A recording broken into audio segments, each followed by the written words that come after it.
तो हेलो प्यारे स्टूडेंट, स्वागत है आपका आपके अपने सक्सेस मंत्रा मैथ क्लासेज में। बच्चों, हम पिछले वीडियो लेक्चर में आप भी स्टार्ट कर रहे थे। आप जो मैंने बेसिक सब पढ़ा था, गुणा कैसे करते हैं, भाग कैसे करते हैं, जोड़ कैसे करते हैं, सॉरी भाग नहीं करते। हमेशा याद रखना है, हमें दो आदमियों का कभी भाग नहीं होता है। जोड़ होता है, गुणा होता है, घटा सकते हैं अपन, किस संख्या से गुणा कर सकते हैं, लेकिन भाग नहीं होता है। ये हम सब पढ़ चुके हैं। आप भी कितने प्रकार के वो भी पढ़ चुके हैं।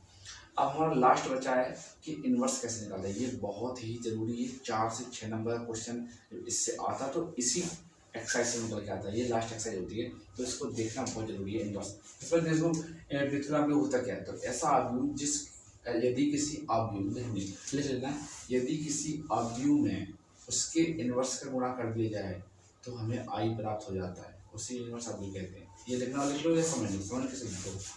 मैं ये देखो, इसे इन्वर्स से प्रूफ करते, इसे ए इन्वर्स मतलब ए आप भी तो ए इन्वर्स थे।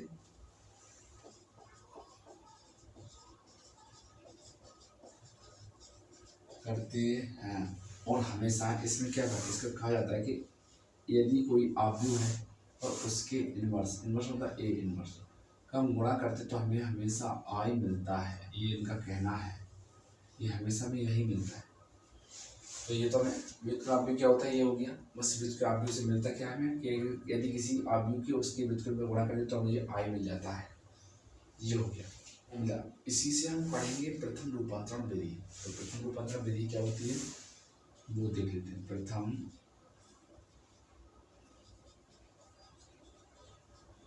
विधि से व्युत्क्रम अवयव ज्ञात करना। प्रथम रूपांतरण विधि कब इससे सवाल आते हैं। अभी हम दो विधि पढ़ेंगे, प्रथम रूपांतरण एक आगे चल के और पढ़ेंगे, उसमें भी उससे भी हम इन्वर्स निकाल लेंगे। तो जब कहा नहीं जाएगा तो हम चाहे इससे निकाल लें चाहे उससे निकाल लेंगे, आगे चल के पढ़ेंगे साणक में। और अगर कहा जाएगा तो हम इससे निकालेंगे। इससे जब कहा जाएगा तो कम से कम 4 से 6 नंबर का क्वेश्चन आएगा। ये 100% है 12th में। तो इसलिए देखिए, देखो ये सूत्र है, इसी का प्रयोग करेंगे। ए इनवर्स बराबर आई होता है ना, बस इसी का प्रयोग करते हैं। कैसे करते हैं देखो, इसको मिटा देते हैं, इसको एक नोट कर लेना, मिटा देते हैं, ऊपर लिख देते हैं। तो ये सवाल करेंगे प्रथम रूपांतरण विधि से और इसका ही प्रयोग करेंगे, और कुछ नहीं होता है यही सब।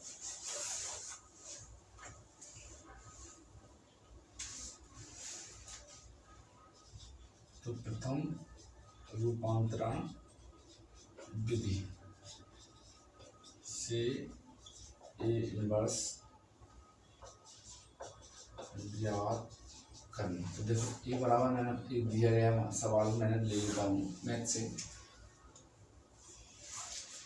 2 1 1 1 हमेशा देखो चाहिए, और हमेशा याद रखना प्रथम रूपांतरण विधि या ए इनवर्स उसी का निकाला जा सकता है जो एक वर्ग अवयव हो। ये हमें बहुत ही जरूरी याद रखना है। तो देखिए हमेशा वर्ग अवयव होनी है। हम निकालते हैं इसका।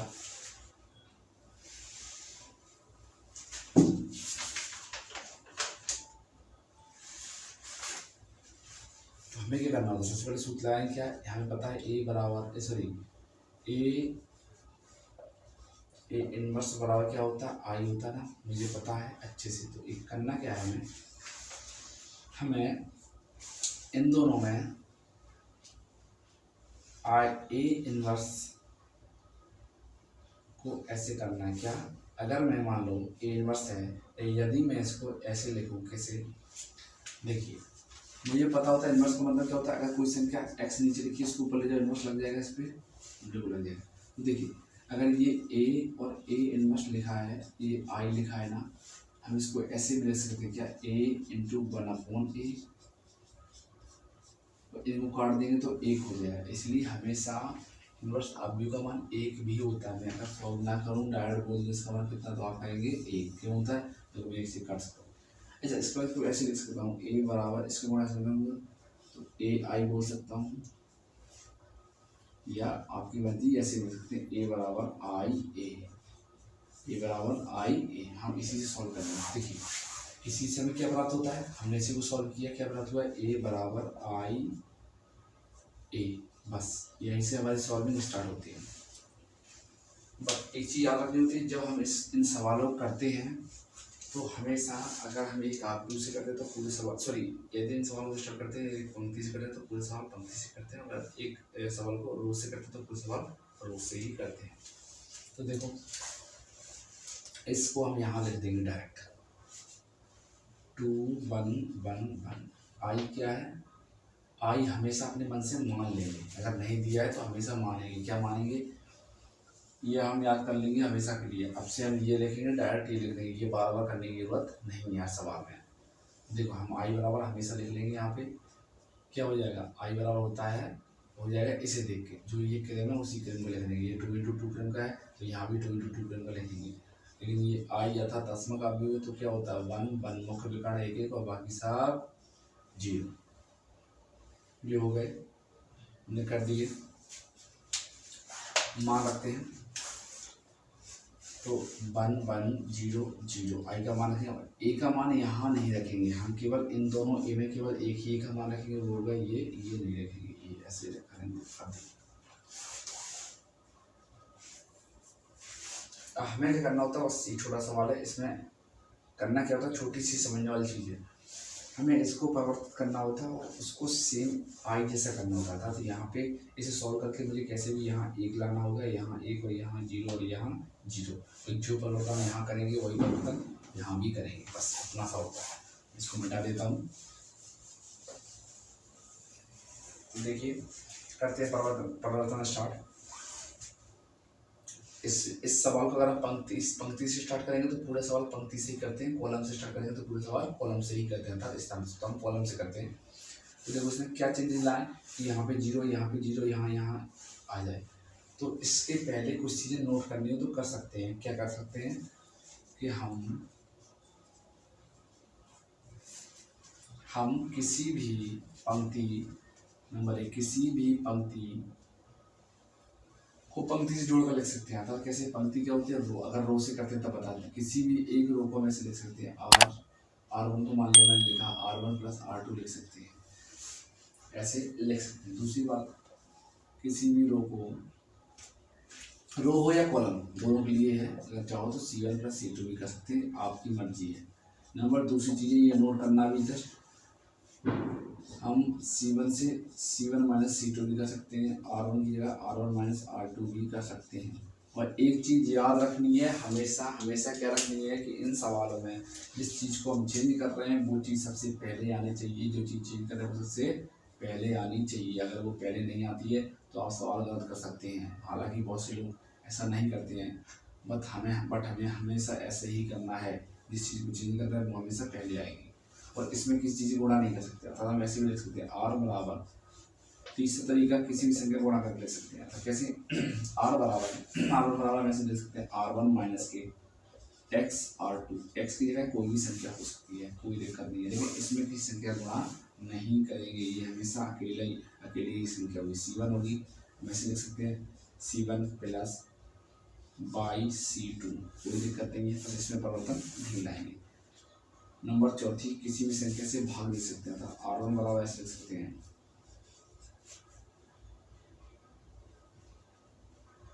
R1/5 या x मान लो, क्या x, और C1 बराबर लिख सकते हैं C1 ही चेंज करेंगे, C2 नहीं करेंगे, क्योंकि C1 यहाँ लिखे तो C1 यहाँ आना चाहिए। अगर C1 यहाँ आता तो C1 यहाँ लिखेंगे, C2 बाद में लिख सकते हैं, सबसे पहले C1 ही लिखेंगे हमेशा। अब देखिए इसको बोल सकते हैं माइनस के वाई का भी गुणा कर सकते, कोई दिक्कत नहीं है। ये परिवर्तन हम कर सकते हैं। ये परिवर्तन आपको पहले नोट करना है किस तरीके के हम परिवर्तन कर सकते हैं। तो लिख लेना कि 2 पंक्तियों को आपस में जोड़कर लिख सकते हैं, 2 स्तंभों को आपस में जोड़कर लिख सकते हैं, किसी एक जोड़कर लिख सकते हैं, 2 स्तंभों को आपस में घटाया जोड़कर लिख सकते हैं, 2 स्तंभों में से किसी एक स्तंभ में किसी संख्या गुणा भी कर सकते हैं। कैसे इन सबको लिखना है तो हम ये लिख लिए हूँ, अभी सवाल करवाते हैं। तो ये हम सवाल स्टार्ट करते हैं, कैसे हम करते हैं कॉलम से। कॉलम मतलब ये कॉलम ही तो होते, ये हुआ C1, ये हुआ C2, ये कॉलम ही है। हम क्या चेंजेस करें ताकि यहाँ पे 0 यहाँ 0 यहाँ 1 और 1 आ जाए, मुझे सेम ये प्राप्त हो जाए। जब बोल सकते हैं देखो, हम अगर इसको घटा देते हैं इससे, तो अर्थात पूरे कॉलम को उठाएंगे, एक को नहीं घटाएंगे, पूरे कॉलम बोल देंगे C1 को चेंज करेंगे। क्या C1 में से C2 घटाते हैं, हमेशा इसको चेंज कर रहे हैं तो ये सामने आना चाहिए पास। हम घटाएंगे तो जब इसको घटाएंगे यहाँ 1 आ जाएगा, यहाँ घटाएंगे यहाँ 0 आ जाएगा, यहाँ सेम बना रहेगा। जो चेंजिंग मैंने यहाँ की वही चेंजिंग हम यहाँ करेंगे, वही चेंज हम यहाँ करेंगे। तो C1 वो चेंज किया हमने, C2 को तो चेंज किया नहीं।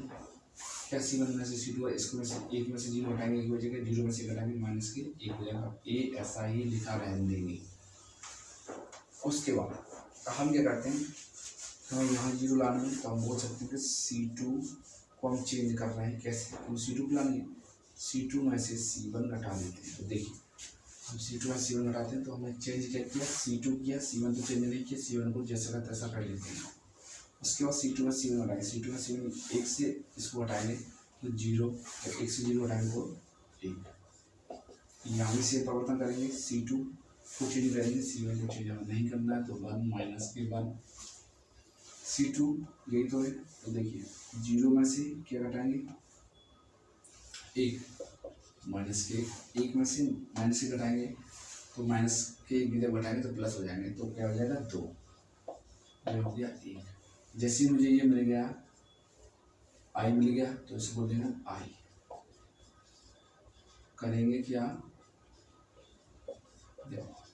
तो मुझे पता है I बराबर क्या होता है, मुझे पता है I बराबर होता है A इनवर्स बराबर I होता है, या हम बोल सकते हैं I बराबर A इनवर्स।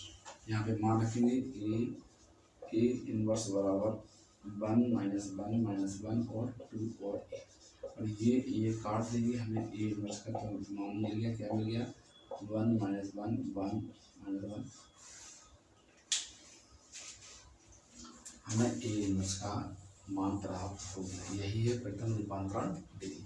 तो अगर ये 3 इंटू 3 का होगा उसे भी हम ऐसे करेंगे। होता क्या अधिकतम, ये 2 इंटू 2 का है, अधिकतम से अधिकतम इसमें आपको कितने 4 हैं, ज़्यादा से ज़्यादा 4 या 5 स्टेप बनेंगे, और जब 3 इंटू 3 का होगा तो 7 8 9 स्टेप तक वो सवाल पूरा हो जाता है।